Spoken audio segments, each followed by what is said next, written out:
Bukod po sa mga lokal na pamahalaan at law enforcement agencies, may mahalagang papel din ang Bureau of Fire Protection sa araw ng mga kaluluwa. Narito po ang report.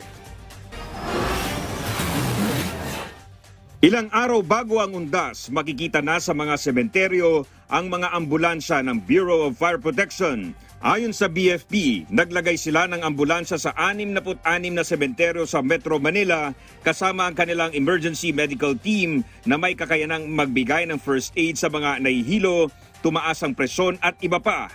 In-intensify po namin talaga na lahat po mayroong medical kit po talaga. Tapos po mayroong kasama na rin po silang fire extinguisher po. Pero important po natin sir para hindi po makabala sa mga pumupunta po sa sementeryo, nilagay na po namin sila sa fire station pero in full alert po kami. Meron din silang Oplan Ligtas na pamayanan program kung saan puspusan ang paalala nila kung walang maiiwan sa bahay sa undas. Sabi ng BFP, para siguradong ligtas sa sunog, patayin muna ang breaker at tsaking nakasara ang LPG. May payo rin ang BFP sa mga nagtitirik ng kandila sa bahay bilang pag-alala sa yumaong mahal sa buhay.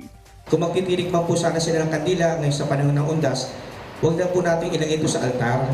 Kung pwede po sa labas-labas po ng bahay at kumbaga nakalagay po siya sa isang secured na lalagyan po. Kunyari, planggana na stainless na may tubig po.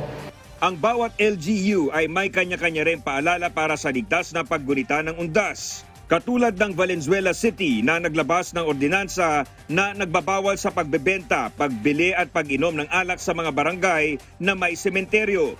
Bawal din ang pagpapatugtog sa sementeryo, pagsusugal, pagdadala ng matulis na bagay at flammable na kemikal at pagpapalipad ng drone. Bukod sa mga paalala, nag-inspeksyon din ang San Juan LGU sa mga sementeryo.